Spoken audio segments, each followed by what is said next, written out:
Israel ada di tengah negara Mesir.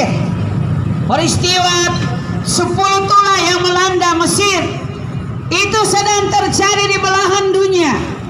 Hari-hari ini saudara, tadi kami sampaikan di rumah sakit umum, hal yang menggemparkan manusia, negara yang besar tidak mampu mengatasi persoalan yang sedang menimpa negara yang besar. Negara yang canggih, yang punya dokter canggih, yang punya alat-alat canggih tidak mampu untuk membawa keluar umat manusia dari virus yang mematikan, saudara. Banyak cara manusia cari supaya mengatasi virus yang sedang berkembang di hari ini.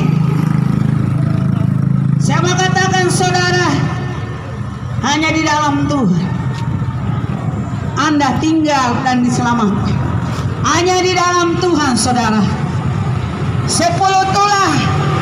Firaun dia pikir istana yang megah. Firaun pikir dia punya pasukan yang banyak. Dia punya tentara yang canggih. Dia punya istana yang megah. Ketika murka Tuhan 10 tulah kematian anak sulung, Firaun tidak tahu anaknya sedang mati di atas tempat tidur anak sulung. Hari ini corona ibarat malaikat maut yang berjalan di Mesir waktu itu. Virus corona ibarat malaikat maut. Anda punya rumah, Anda punya hotel yang canggih, Anda punya pagar rumah yang canggih, punya dokter khusus, punya obat-obatan saudara. Kalau Tuhan hukum satu negeri, kalau Tuhan izinkan tulah itu turun, kalau Tuhan izinkan kematian anak sulung, saudara mau sampai kemana? Saudara mau lari kemana? Kecuali saudara hidup di dalam Tuhan, saudara bangun hubungan di dalam Tuhan, saudara punya hubungan dengan Tuhan, saudara punya mesbah dengan Tuhan, saudara menghidupkan kebenaran, maka saudara akan terluput dari tulah, yaitu virus corona. Saudara dengar, orang Kristen tahu ini. Waktu kematian anak sulung di Mesir, Alkitab mencatat darah anak domba Allah, darah anak domba Allah, darah Yesus Kristus termeterai di ambang pintu rumah Israel, yaitu orang-orang pilihan Tuhan. Hari ini saudara, kalau biar digoncangkan dengan virus corona, kalau hari-hari ini berita membuat berita virus corona menakutkan saudara, saudara harus imani bahwa rumah saya, ambang pintu saya sudah dimeteraikan dengan darah anak domba Allah, darah Yesus Kristus. Saudara akan terluput dari virus corona. Mau jago di mana saudara? Tuhan mau tidak akan bisa. Firaun raja Mesir, Firaun raja Mesir, dia mampu, dia punya tentara yang hebat luar biasa. Tetapi ketika murka Tuhan tulah, kematian itu menimpa anak sulung, kematian itu menimpa istana Firaun, binatangnya, pegawai-pegawainya, ladangnya, anaknya. Dia tidak mampu. Saya mau katakan saudara, sehebat apapun saudara, mungkin presiden sekalipun, Firaun itu raja Mesir, mungkin presiden sekalipun, Jokowi sekalipun, menteri kesehatan sekalipun, saudara, dokter yang canggih sekalipun, saya mau katakan tidak ada orang yang bisa hebat untuk mengatasi tulah di dunia ini kecuali Yesus. Dokter yang ajaib, hanya Yesus. Anda bisa terluput. Walaupun kita punya menteri kesehatan, hari-hari ini banyak dokter di bangsa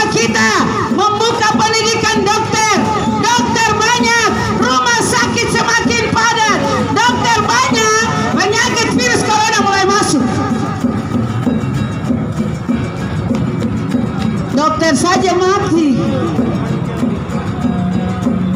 Dokter mati. Sekarang mana pengetahuan dunia? Apakah dokter dunia hebat?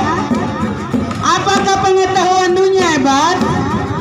Ketika kita tahu bahwa kita punya pengetahuan, kita anggap pengetahuan itu hebat. Saudara, saya mau katakan, Anda punya pengetahuan hebat, tapi Anda tidak punya kunci untuk mengetahui pengetahuan itu. Anda tidak punya kunci. Anda biar pintar sekalipun Anda sekolah dokter, tapi Anda tidak punya kunci. Di dalam Alkitab, Tuhan berkata, kunci ada pada Dia. Kunci kerajaan maut. Dia telah masuk ke alam bersah. Dia telah masuk ke alam maut. Dia merebut dan Dia berkata, hai maut, di mana singamu?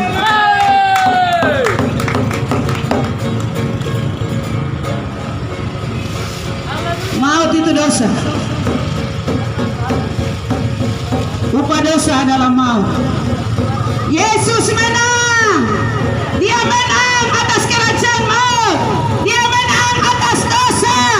Dia mengalahkan maut. Dan Dia berkata, hai maut, di mana sengatmu? Hai virus corona, di mana sengatmu? Bukan Anda beli masker mahal-mahal. Saudara, saya ketawa. Apalagi gereja, dia mau pakai masker masuk dalam gereja. Dia tidak mau salaman di dalam gereja. Berarti Tuhan sudah tidak ada dalam gereja. Berarti Tuhan Yesus sudah tidak ada dalam hidup saudara. Sampai orang percaya mau pegang tangan saja takut. Hanya lambai-lambai aja. Atau baku tendang dengan kaki. Saudara, Anda mau beli masker dengan harga seberapapun. Saudara, Anda pakai cuci tangan yang canggih. Saudara, kalau Tuhan suruh virus corona masuk di kota Biak, Anda mau lari sampai di mana? Tidak ada. Walaupun pabrik ini dia mengeluarkan masker untuk tutup mulut Anda. Walaupun Anda punya cuci tangan yang canggih. Saya mau katakan, firman Tuhan berkata, iman mengalahkan dunia. Iman itu mengalahkan dunia. Jadilah seperti imanmu. Imanmu tidak boleh tergoncangkan. Hari ini dunia boleh keluarkan di segala siaran. Dunia ini boleh menceritakan virus corona. Orang percaya tetap kuat di dalam Yesus.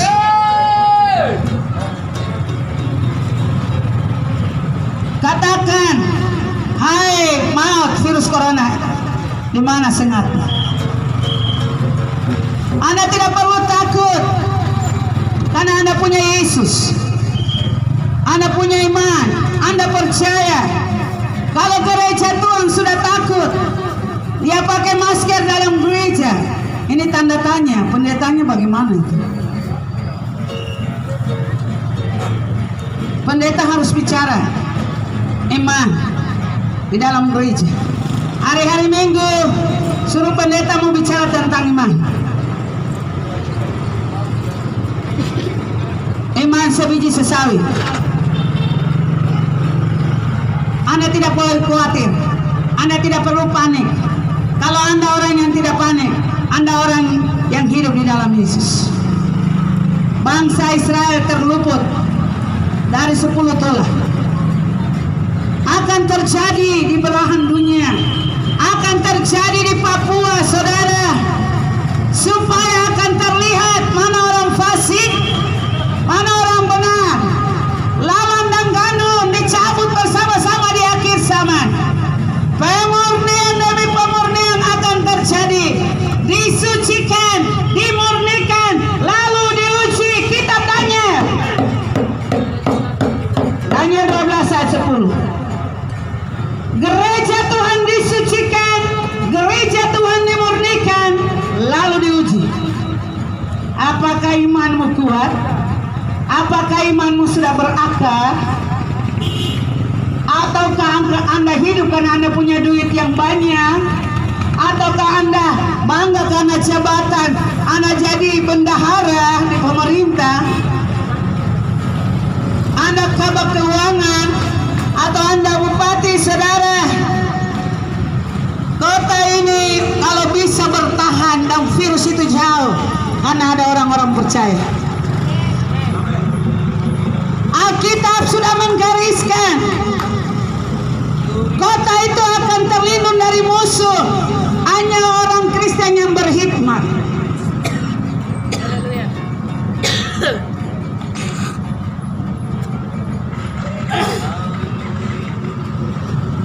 Kalau kota biar terlindung, ada orang-orang berhikmat. Biar bupati dia punya pol PP banyak, biar kota biar banyak polisi, tentara intel. Saudara, Yesus berkata orang berhikmat itu yang menyelamatkan kota itu. Kota Ai, seorang miskin yang berhikmat yang menyelamatkan kota Ai. Bukan masalah raja itu, pemimpin itu. Gereja Tuhan yang berhikmat, orang miskin yang berhikmat dalam Yesus yang menyelamatkan kota ini dari virus corona.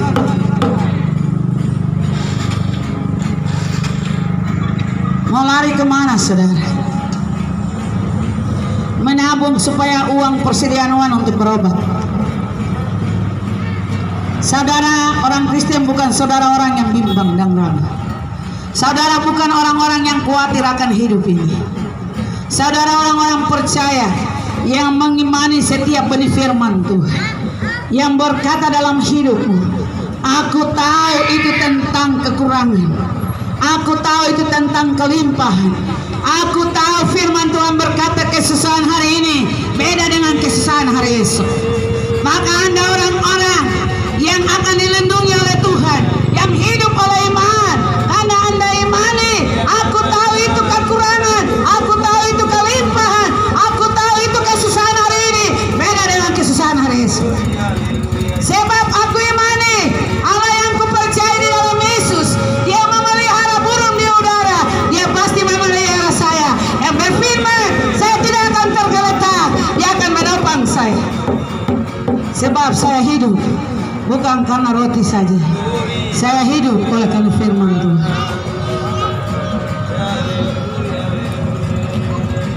Jadi saudara, orang-orang beli masker mahal-mahal, orang-orang sudah takut. Pasti akan terjadi 7 tahun kelimpahan, 7 tahun kelaparan akan mengambil. Saudara baca Wahyu 15.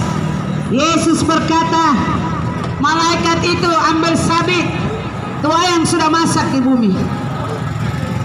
Wahyu 15. Wahyu pasal 15. Jadi ayat 15 ayat 1 ke bawah. Tua yang masak di bumi, ayunkanlah sabitmu. Malaikat Tuhan ayunkan sabitmu, tua yang sudah masak. Kenapa tua yang masak? Saya tidak tahu perbuatanmu, baik di hadapan Tuhan sudah masak atau belum, atau dosamu sudah matang di hadapan Tuhan. Wahyu 14. Tua yang di bumi sudah masak, sehingga Tuhan berfirman kepada malaikat, ayunkanlah sabitmu. Tuailah, tua yang di bumi sudah masak. Perbuatanmu, dosamu sudah matang. Keinginan semakin dibuai melahirkan dosa. Dosa semakin matang melahirkan maut. Seperti itu saudara. Oleh sebab itu, hari-hari ini engkau yang masih hidup dalam persinahan, engkau yang masih hidup dalam perselingkuhan, engkau yang masih hidup dalam keangkuhan dan kesombongan, engkau yang masih korupsi di pemerintahan, engkau yang bekerja dengan tidak jujur dan adil, bertobat dan engkau harus menjadi firman yang hidup supaya kebenaran itu dimunculkan di negeri tanah Papua. Tuhan akan goncangkan pemerintahan yang tidak benar supaya pemerintahan Allah akan ditegakkan di bumi. Firman Tuhan berkata Yesus akan memerintah 1000 tahun di bumi. Dia akan memerintah dengan gerejanya. Firman Tuhan akan menuju penggenapan. Segala yang tidak benar akan digoncangkan supaya tinggal kerajaan surga, kebenaran, damai dan sukacita. Yesus memerintah dengan gereja yang takut akan Tuhan. Tadi saya khotbah di rumah sakit. Saya bilang begini, dokter dunia banyak, dokter ini Indonesia banyak, tetapi saya pikir penyakit harus, rumah sakit harus kosong. Pakar-pakar hukum di Indonesia banyak, korupsi semakin banyak, pejabat-pejabat masuk tahanan, penyakit di rumah sakit semakin banyak, dokter semakin didatangkan. Tidak ada solusi keluar, tidak ada jalan keluar. Sosialisasi untuk mengatasi HIV/AIDS, sosialisasi untuk mengatasi virus corona. Sampai lagi orang harus bikin karantina. Anda bikin karantina, Anda izinkan virus corona mau ada di Papua. Jangan bikin karantina, jangan undang virus corona di Papua. Anda bilang tidak, jangan bikin karantina, tolak itu dengan iman. Negara berusaha, pemerintah berusaha supaya ada karantina tampung orang-orang yang kena virus HIV/AIDS, virus corona, supaya tidak tertular. Bukan semakin sedikit, semakin banyak. Karena Anda tidak tahu solusi keluar. Solusi keluar hanya datang pada Yesus. Dokter dunia itu bukan solusi yang tepat. Bisa juga tepat, tetapi tidak untuk selamanya. Kalau Yesus, solusi yang tepat dan kekal untuk selamanya. Kalau dunia tidak ada yang kekal. Apa yang dibangun oleh dunia tidak ada yang kekal. Apa yang dibuat oleh manusia tidak ada yang kekal. Tetapi di dalam Yesus ada hidup, ada janji hidup yang kekal. Dan janji berkat turun-temurun. Seperti itu saudara. Tuhan harus izinkan virus corona melanda seluruh dunia, supaya orang-orang bertobat sungguh-sungguh. Mungkin orang pikir kalau saya punya uang, saya mungkin orang enjoy, saya penuh bahagia, saya punya uang, saya punya kendaraan, saya punya rumah mewah, mungkin sudah aman, lingkungan begitu bagus, tidak ada sampah-sampah, tidak ada tempat yang tergenang air. Anda berusaha bangun rumah sampai tingkat supaya Anda nyaman. Anda punya AC yang bagus, Anda punya pagar yang bagus supaya Anda aman. Saudara, kenyamanan, aman seseorang hanya ada di dalam Yesus. Orang itu aman hanya ada di dalam Yesus. Keluarganya aman hanya di dalam Yesus. Saudara lihat, iblis dia itu seperti roh. Iblis itu roh, dia masuk. Dia masuk, akhirnya istri tidak tahu kalau suaminya punya 02. Dia pikir rumah aman, yang penting suami kasih uang. Ternyata di luar sana suami punya 02. Pikir punya uang banyak, rumah mewah, bagus, pagar yang canggih, iblis tidak masuk. Bahkan punya satpam jaga rumah supaya iblis tidak masuk. Iblis dia masuk karena dia roh. Dia masuk dalam pikiran manusia. Dia harus berpikir, iblis bilang begini, tidak bagus saya bawa istri 1, kalau saya bawa 2 boleh. Seperti itu saudara. Kalau sudah istri 2, korupsi pasti datang. Kalau istri 2, korupsi pasti datang. Tidak jujur bekerja lagi di pemerintah. Karena istri 2 harus menafkahi istri yang 1 dengan istri yang 02. Istri 01 dinafkahi, istri 02 dinafkahi. Sehingga uang tidak cukup, gaji 1 bulan tidak cukup. Bagaimana caranya supaya saya dapat uang lebih, supaya 02 juga punya uang?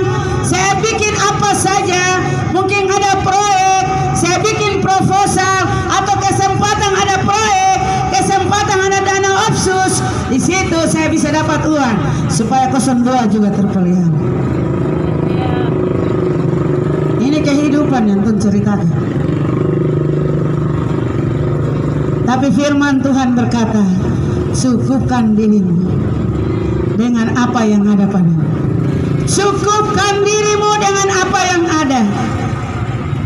Jangan Anda tidur pikir luar. Firman Tuhan berkata, di mana hartamu berada, di situ hatimu berada. Tanya orang pedagang. Orang pedagang yang tidak mengandalkan Yesus.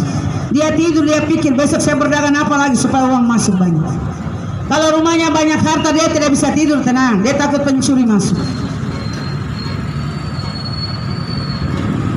Karena di mana hartanya berada, di situ hatinya berada.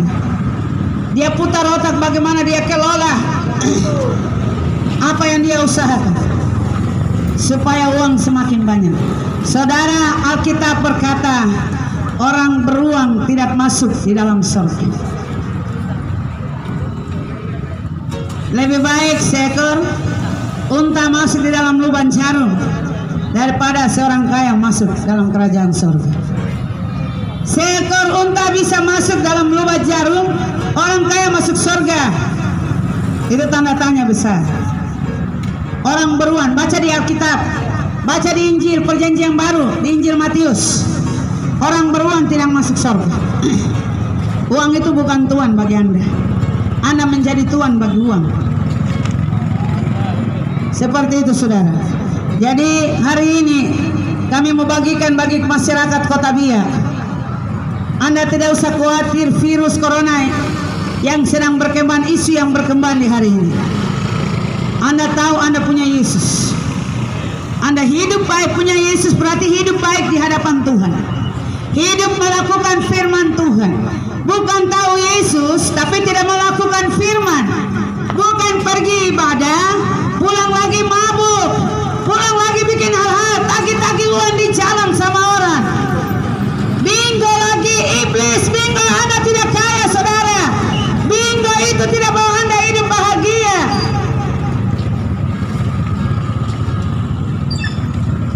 Hari-hari ini saya heran, di Pantai Saramom itu hari Minggu selesai pulang ibadah Pantai Saramom orang main bingo. Saya tidak tahu orang ini rasa nyaman damai itu ada di mana ya. Rasa damai bahagia itu ada di mana? Cari damai itu bukan ada di bingo. Cari damai bukan ada di toger. Cari damai bukan ada di uang. Cari damai bukan ada di 02 yang paling bagus, 01 paling bagus. Cari damai hanya dapat di dalam Yesus.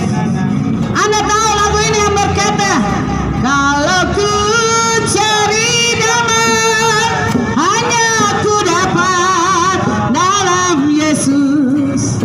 Kalau ku cari ketenangan hanya ku temui di dalam Yesus. Tak satu pun dapat menghiburku, tak seorang pun dapat menolongku.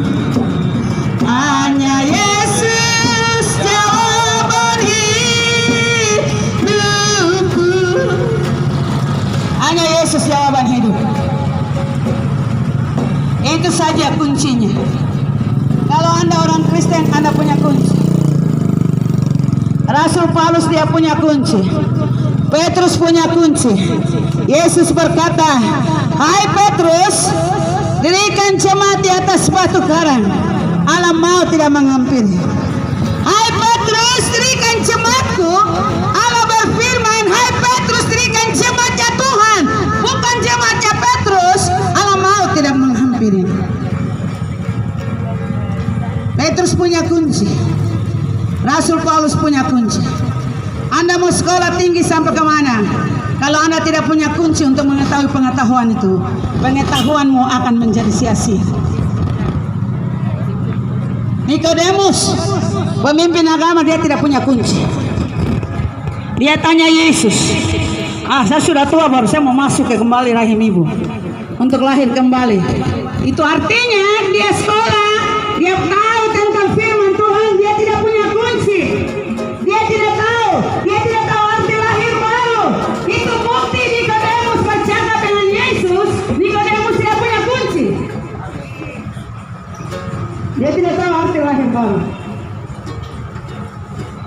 Jadi orang Kristen harus lahir baru, supaya yang lama itu berlalu, yang baru datang. Lahir baru itu Anda harus dibaptis dalam air yang oleh Roh. Barang siapa tidak dibaptiskan dengan air dan Roh, dia tidak dapat melihat kerajaan Allah. Orang-orang yang berkenan kepada Bapa di sorga, orang-orang yang melakukan seluruh kehendak Bapa. Yesus itu dia menyelam, dia naik dari air, baru langit terbuka, baru burung merpati, baru ada suara itu berkata, inilah anakku, ku kasih kepadanya, aku berkenan. Orang-orang yang berkenan, yang menjadi pilihan Tuhan, orang-orang yang melakukan seluruh kehendak Bapa di sorga. Baca Injil Matius pasal 3 tentang Yohanes Pembaptis. Hari ini Papua sudah banyak penginjil, ada suara kenabian.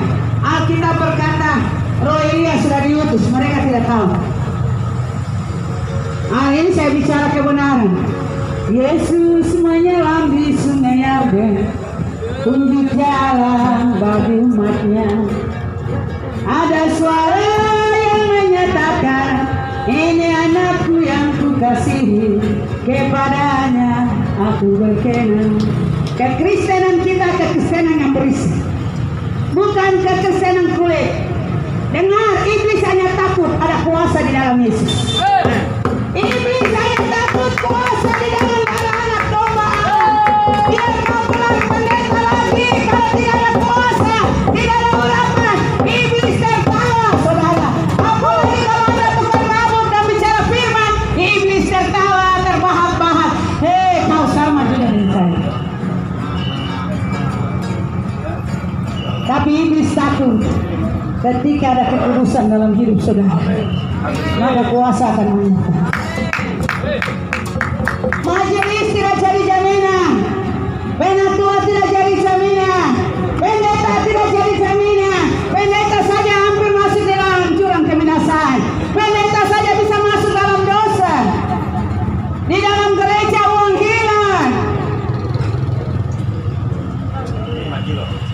Dalam gereja ada selingkuh. Oleh sebab itu, mari kita jadi teladan. Pendeta jadi teladan yang benar. Majelis jadi teladan yang benar. Penatua jadi teladan yang benar. Hamba-hamba Tuhan jadi teladan yang benar. Menjadi cermin bagi orang lain. Menjadi terang dan menjadi garam. Kita bekerja di ladang Tuhan, bukan karena duit, saudara. Gembala upahan beda dengan gembala yang benar. Gembala upahan, domba-domba tidak mengenal dia, tidak mengenal suaranya. Serigala masuk, dia terkam domba halus. Gembala yang baik, domba-domba mengenal suaranya, dan dia beri nama domba-dombanya. Itu gembala yang baik. Gembala yang baik, Yesaya 34, yang hilang ku cari, yang sakit ku balut. Itu Yesaya 34, yang hilang dia cari, yang sakit dia sembuhkan, dia balut. Seperti itu saudara. Jadi kalau Anda hidup dalam Tuhan, ada Yesus, jangan Anda takut virus corona. Anda tidak perlu beli masker, tidak perlu saudara. Mungkin pakai masker itu kecuali daerah perusahaan Matan Jakarta, daerah Surabaya itu udaranya sudah tidak bagus, lautnya sudah tidak bagus, polusinya sudah tidak bagus. Waktu kami ada di Jawa, di daerah Brebes, saya bangun pagi mau jalan pagi, udaranya sudah tidak sedap. Akhirnya saya terkurung dalam rumah. Banyak perusahaan, banyak pabrik, sehingga udara di sana sudah tidak bagus lagi. Polusinya tidak bagus lagi. Jadi daerah yang ada perusahaan banyak, udaranya sudah tidak bagus, itu wajib pakai masker. Karena nanti Anda batuk berkepanjangan. Bisa-bisa batuk kering. Tapi orang dalam Tuhan, Dia tahu solusi keluar. Dia tahu penyakit bisa sembuh dia tahu.